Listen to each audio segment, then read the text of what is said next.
You're good to go. Okay. Well, thank you everybody so much for coming today. My name is Colleen Lavin. I'm going to be presenting today on my experiences with the LGBTQIA plus community. To begin, I'd like to introduce myself. So I'm currently a Master's of Social Work student, and I'm doing my internship at Norwich Youth, Family and Recreation Services. Yep, whoop, whoop. And it's been a really wonderful experience, and they asked me to come and kind of share about what I know about my community, the LGBTQ plus community, and kind of kick off Pride Month. So thank you for being here. The first thing I do want to say is that this is my story, nobody else's. So, I'm really going to be speaking about what this all means to me. I can't really speak for anybody else other than as an advocate for my community as a whole.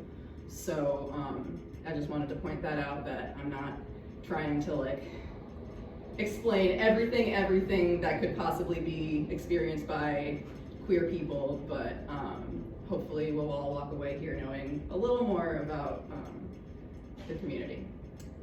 So I'm gonna start by sharing who I am, and I'll get into kind of explaining the definitions of some of these words as we go along. But to begin with, I am a bisexual woman. I'm cisgender, meaning I'm not trans, and my pronouns are she and her. And I also use the identifier queer. Bi, queer, they're kind of interchangeable for me, whatever people feel more comfortable using. But I know that not everybody outside of the community is always comfortable with that word, so you can call me bi, whatever. And finding how to describe myself this way took a lot of time and a lot of reflection. And those labels that I have today weren't always the ones that I identified as. It took a lot of self-discovery and just the journey of life to settle on calling myself these things. And in that process, the biggest part of that was coming out to myself. So before anybody can, proclaim that they're a member of the LGBTQ plus community, they have to realize that they are themselves. And that can be a really challenging process in a culture where these things aren't always embraced wholeheartedly. So especially when it comes to, the conflicts of religion and LGBTQ identities. I was raised Catholic, and for, a good portion of my childhood, I got a lot of messages that it wasn't okay to be queer, to like girls, or to, like things that are kind of boyish. And I had to sort of figure that out. Thankfully, not everybody in the religious community was sending me those messages, and I wasn't completely feeling unwelcome, so I did actually find a way to reconcile my faith and my identity so that I do still have a pretty close relationship with God these days, even though it was a process getting there. So this is kind of, again, my story and how we got to where I'm at today. When I first came out to myself, I was in high school, and when I got to getting ready to go off to college, I really wanted to sort of join the community wholeheartedly and say, this is who I am. And thankfully I got to a school where they had a pretty big presence where I was able to join that community and find my people. I went to Boston College, which is a Catholic university, so again, there were lots of chances to have those conversations about faith and identity, and I got to meet a lot of lovely people like Laura over here, who is also involved with campus ministry, and we got to kind of talk about how we can be queer and we can be Catholic at the same time, and kind of coming to understand that. BC is also where I met my first girlfriend. This is Kara. She was adorable. I was also really lucky at BC to be able to sort of come into myself as an activist the group that we have at BC, the GLBTQ Leadership Council. Notice it's GL, not LG. I'll talk about that later. So GLC was really involved in like the Boston LGBTQ advocacy movement. I got to volunteer at the Human Rights Campaign.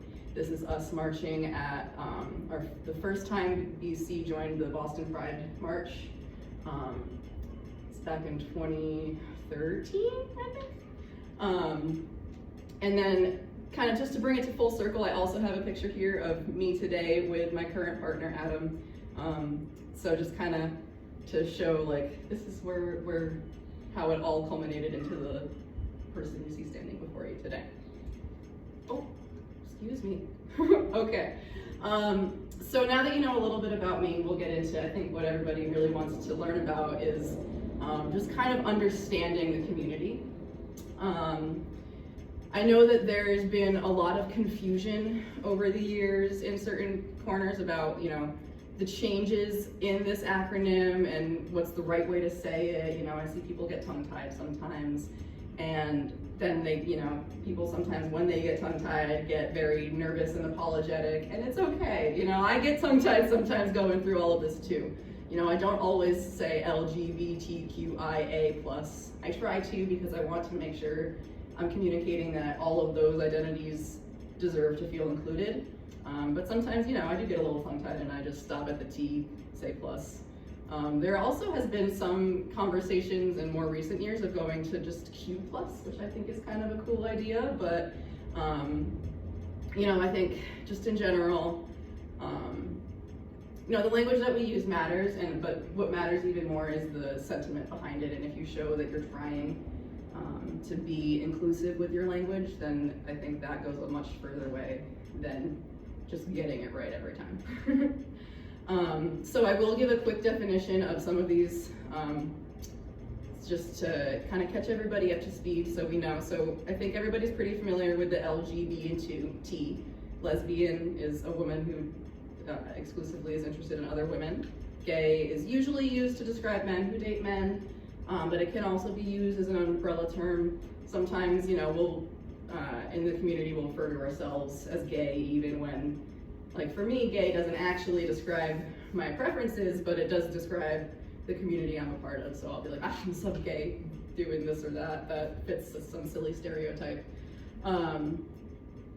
The T, you'll notice there's a asterisk next to the T there because trans is also an umbrella term, which is, again, I will get into more of the gender variance in the next couple slides, but that does encompass a whole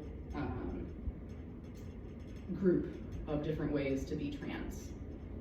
The Q can stand for queer or questioning. Queer is, like I said, the label that I use for myself.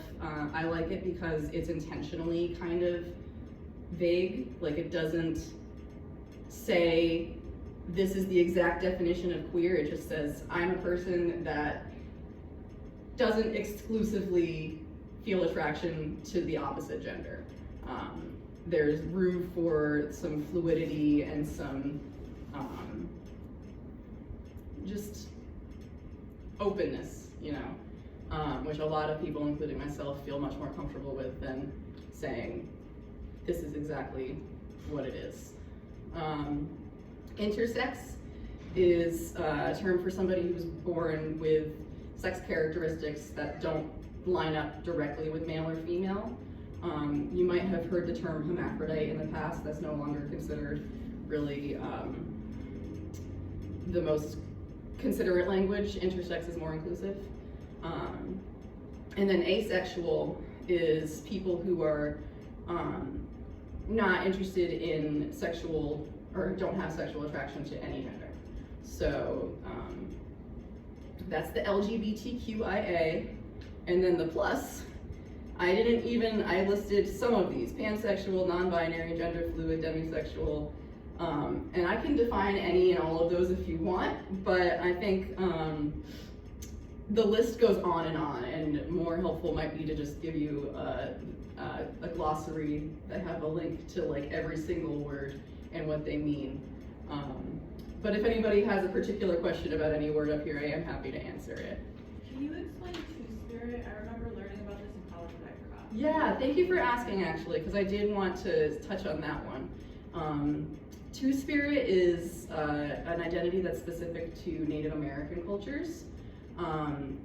And so it's kind of considered like only really acceptable to identify that way if you yourself are Native American. But it means it's somebody who, it's a type of trans that is specific to their culture.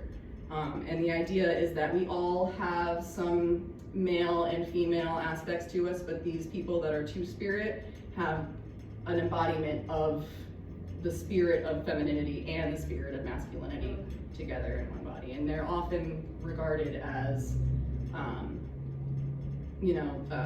medicine people, very wise. And again, this is, I know some about this, but that's not my culture, so I would like to put a slight caveat, and a person from those cultures probably could explain it even better, but that is my understanding of it. This clicker. Okay, so sexuality versus gender identity. This is, I think, a big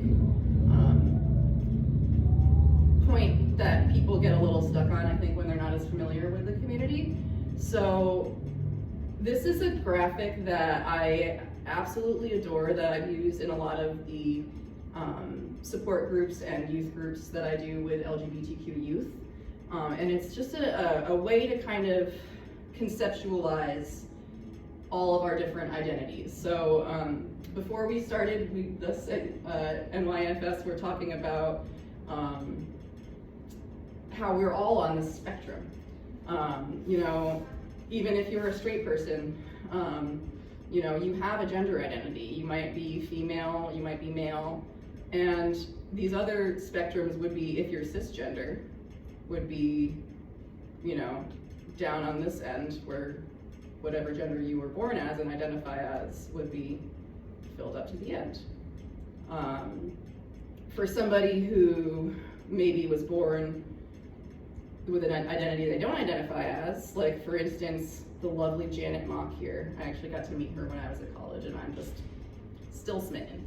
But she is a trans woman who was born assigned male at birth, so her sex might be male, but her identity is female, not male or other genders. Her gender expression, which is how we dress and how we present ourselves to the world, is generally pretty feminine, not very masculine or other. If we're talking about somebody like Jeffrey Marsh here, who is a non-binary advocate, their gender expression would probably be more like masculine and feminine. They like to have the beard, but they also wear lots of sparkles and pink, so they're kind of like around this area. And then on the other hand, completely separate from those things is our physical attraction and our emotional attraction. So like for a bisexual person like myself, I am attracted to any gender. Whereas somebody who is gay might be a man who's only attracted to men. And somebody, like you're talking about people who are asexual before. So somebody who is asexual might have no physical attraction to any gender, but they might be emotionally attracted to men. So all of this to say, I know I just threw a lot of possibilities at you, but all of this is to say that there are just so many ways of being human and feeling attraction and identifying with our own gender. The combinations are literally endless, and I just think that's really beautiful. If you go to a pride parade and you see all of the zillions of ways people present themselves, it's just really cool to see that you can just be whatever you want. I have some pictures of other gender diverse people here. We have Elliot Page, who you might remember came out as transgender a couple years ago. And we also have Billy Porter, who is a gay man that I believe identifies as cisgender male, but is constantly just slaying, bringing all of the high fashion and femininity and beauty to the red carpet in his attire. All right, so this is a handout about pronouns. I'm not going to get into every single thing on this page because I know it's a lot of information, but I do have some handouts back there if anybody is interested in getting into more of the specifics that are on this slide. But I think it's a really, really helpful way to sort of start the ball rolling and talking about getting used to using different gender pronouns if you're not so used to it. So, you know, all of us have pronouns, whether we, you know, want to acknowledge it or not. There's a joke from, I think it was Roseanne Barr that said, "I don't have pronouns, get a job," or something like that. She has pronouns, I just had to say she to refer to her. So, you know, I think because it can be confusing at first, people might get a little defensive, but it's really not that big a deal, you know? Whether it's using she or her or he or his or they or them, it's just another way to refer to a person. And one tip that's really helpful on here is, you know, if you don't know how to refer to somebody, just ask. You know, read the room and kind of feel out the situation. If you feel like you need to take them aside and ask them independently, you know, how do you want me to refer to you? Or if it's somebody who has been a little more like open with themselves, you might be able to ask just in the room. Like, or you can also start by just saying your own pronouns, you know, rather than putting the onus on the other person to share their pronouns. Say, "I'm Colleen, I go by she, her." Another tip is if you have trouble with it, kind of just practice on your own.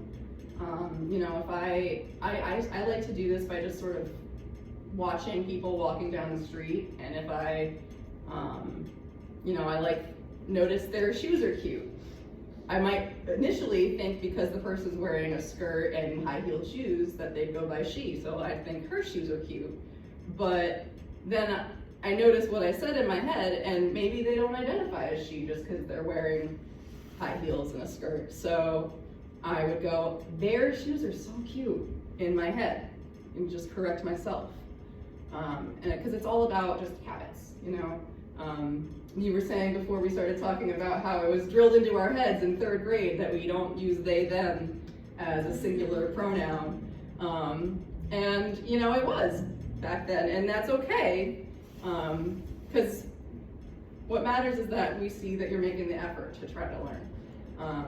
On that note, jeez, this clicker is not my friend. You know, it's just the keyboard too. Yeah. On that note, here's a couple additional tips and tricks. One that I think is really important is that when you're learning somebody's new pronouns or a new name, to not make an overly big deal about it if you slip up. You know, it's a nice thought to show that you feel bad that you didn't say the right pronoun or the right name, but sometimes it can get a little performative and people can be a little uncomfortable feeling like they have to make you feel better that you just misgendered them. So it's better to just say, "I was just talking to Julie and she said this." You know, you just correct yourself and move along. And the same thing goes if somebody else corrects you, you know. You don't have to go and make all the excuses, just say, "Oh, you're right, I'm sorry, they." And again, you know, if you get it wrong, just keep trying, keep practicing in your head. And most importantly, you know, if somebody's sharing with you that they're going by new pronouns or a new name, that's a really, it's a sign that they trust you and they want you in their lives and want you to refer to them the way that makes them feel good about themselves. So if you mess up, that's okay, but you know, like I said before, you don't want to make them have to absolve your guilt. So just kind of show that you're trying and move along. Okay, so I did want to take some time to talk about the concept of intersectionality, because the community is just so diverse. You know, who we love or how we identify our genders is just one part of our identities. And we're all one community as a whole. We all support each other, but our experiences are very different. And it's pretty apparent from looking at me that I am a white middle-class woman. So I recognize that that brings me some privilege, and I don't want to forget that that privilege means I have a responsibility to, you know, advocate for members of my community that don't have that privilege. Especially, there's two reasons why this is so important to me. One is that it's just the right thing to do. I really like this Maya Angelou quote that no one of us can be free until everybody is free. You know, we're all just gonna be in a better place if we look out for each other than if we try to tear each other down. And then the other important thing for me is that our community, the LGBTQ+ community, would not be where we are today without people of color, especially Black and brown trans women. These two, it's kind of hard to see with the light here, but these two lovely women here are Marsha P. Johnson and Sylvia Rivera. They are two of the people that are acknowledged as sort of very important and inspiring figures in the Pride movement of the 1960s in New York. The Stonewall riots, they were both present for those, and worked the rest of their lives to sort of support and advocate for gay rights and gender diversity. Sadly, they didn't always get that same love back from the community. Marsha P. Johnson died fairly young, and Sylvia Rivera was very active late into her life, but didn't always get the credit for everything that they did for us. So I think it's really important that we give that credit to who it's due now and try to do better and show that the LGBT community also does support Black and brown people and owe what we have today to them. Okay, so, did I? No, okay. We have really come a long way since back then, but unfortunately, we're sort of in a bit of a stage of backlash these days. And it is a little concerning, because these issues have real life consequences for the people that identify this way, especially our youth. You know, I remember being in middle school and high school not too terribly long ago, and it wasn't the perfect environment, but I didn't feel like afraid to come out for my own safety. You know, I worried that some people might not get it, but I didn't feel unsafe. Unfortunately, that's not necessarily the case for a lot of kids today. A 2022 survey by the Trevor Project found that 45% of LGBTQ+ youth seriously considered attempting suicide in the past year, which is just horrible. And 60% of the youth who wanted mental health care in the past year weren't able to access it. So obviously those are very sobering statistics. There were some more encouraging statistics about the ways that community support can improve these outcomes.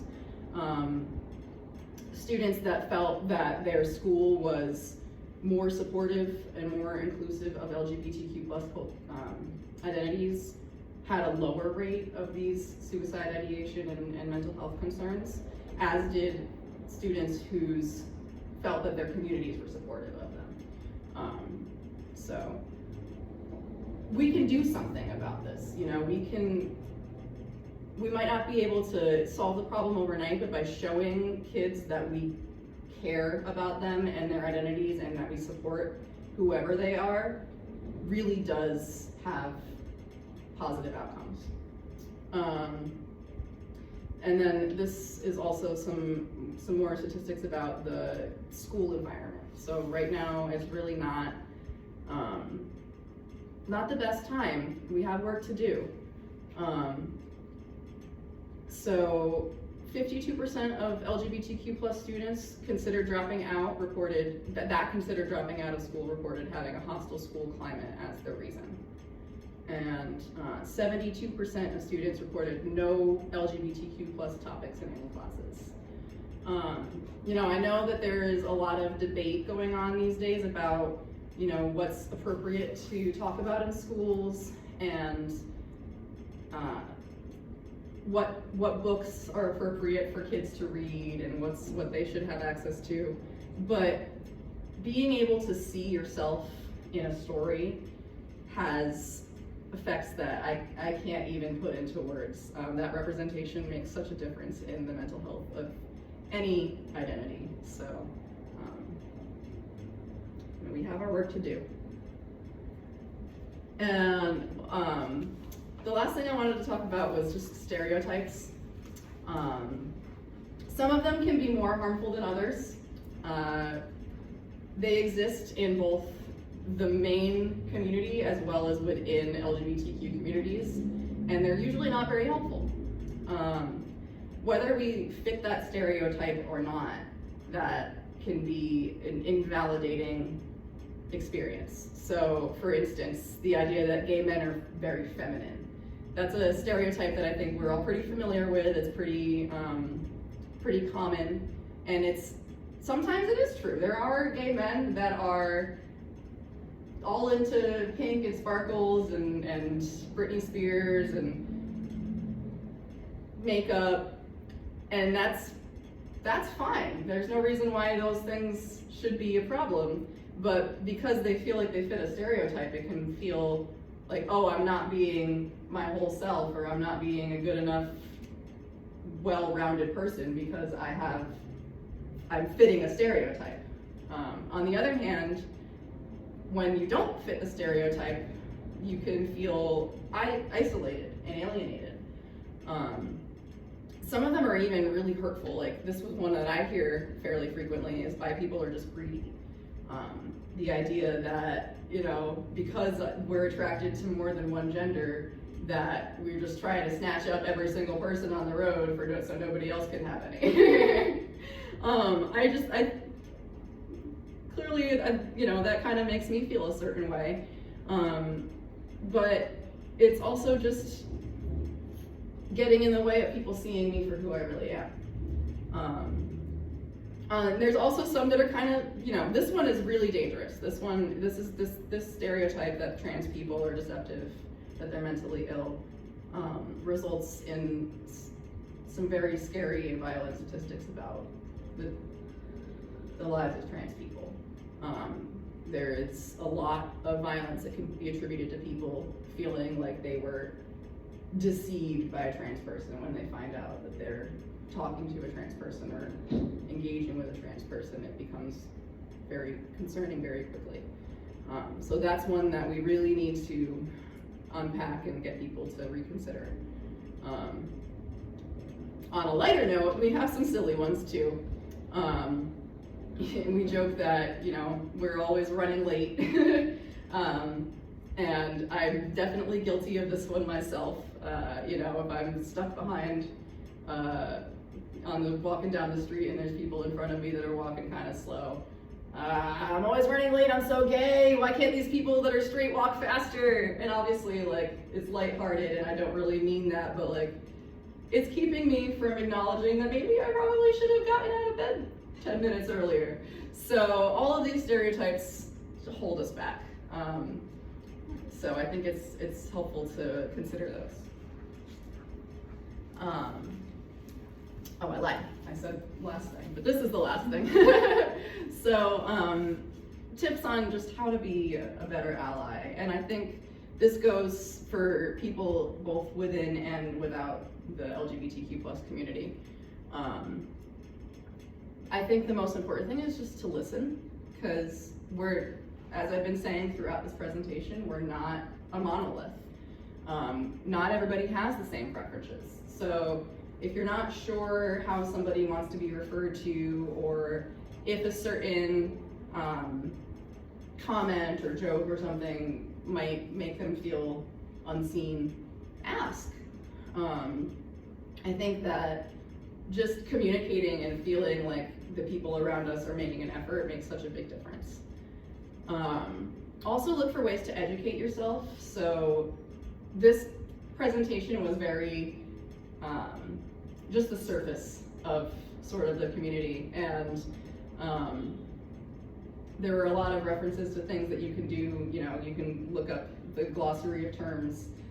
You can get out and attend events like this one to learn more about the community.